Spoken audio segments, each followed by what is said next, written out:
पिछले 10 वर्ष में आत्मनिर्भर नहीं और चाइना निर्भर हो गया। तो जहां पे विदेश मंत्री बोलते हैं कि हम चाइना के साथ सख्ती से पेश आएंगे, वहीं पर वाणिज्य मंत्री कहते हैं कि हमको चाइना से और निवेश चाहिए, चाइना से और वीजा चाहिए। मैं सीधा आरोप लगाता हूं यूपीए के ऊपर।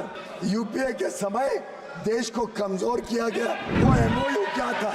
वो एमओयू चाइना के साथ जो कांग्रेस के नेताओं ने किया, आज तक पता नहीं क्या था। मंत्री महोदय बात तो करते हैं आत्मनिर्भर की, पर जिस प्रकार का उन्होंने आर्थिक स्थिति बनाई है, अब भारत पिछले 10 वर्ष में आत्मनिर्भर नहीं और चाइना निर्भर हो गया है।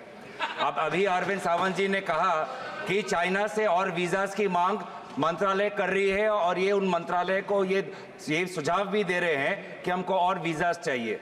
कुछ दिन पहले आपका प्रश्न क्या? मैं मंत्री महोदय से यही पूछना चाहता हूं कि इकोनॉमिक सर्वे ने भी कुछ दिन पहले यही लिखा कि चाइना से हमको और एफडीआई हमको लेना चाहिए। तो जहां पे विदेश मंत्री बोलते हैं कि हम चाइना के साथ सख्ती से पेश आएंगे, वहीं पर वाणिज्य मंत्री कहते हैं कि हमको चाइना से और निवेश चाहिए, चाइना से और वीजा चाहिए।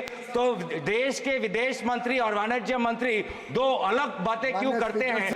60 साल तक कांग्रेस ने इस देश में राज किया। वो भूल रहे हैं कि कितना विफल उनका राज्य रहा कि भारत को पड़ोसी देशों के ऊपर निर्भर होना पड़ा।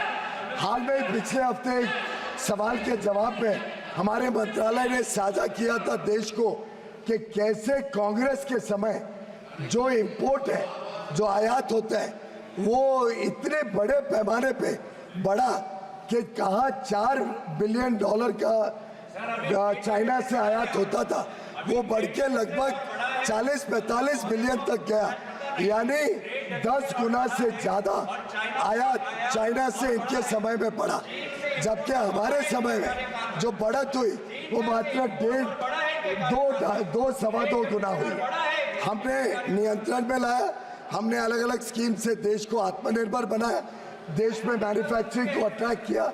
मैं सीधा आरोप लगाता हूं यूपीए के ऊपर, और आज के दिन उनका नाम बदल गया, क्या बोलते हैं, इंडी।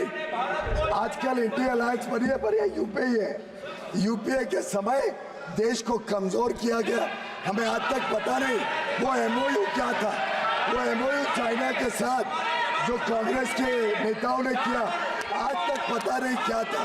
क्या उसके कारण भारत का ट्रेड डेफिसिट यूपीए के समय 30 गुना बढ़ा?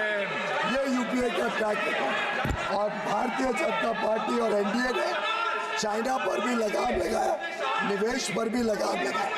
जहाँ तक चीफ इकोनॉमिक एडवाइजर की बात है, वो एक इंडिपेंडेंट एटोनमस रिपोर्ट लाते हैं।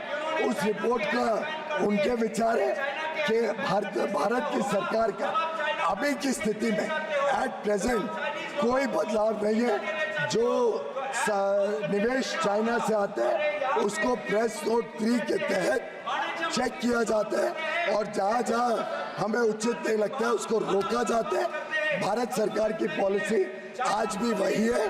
चीफ इकोनॉमिक एडवाइजर के मात्र सुझाव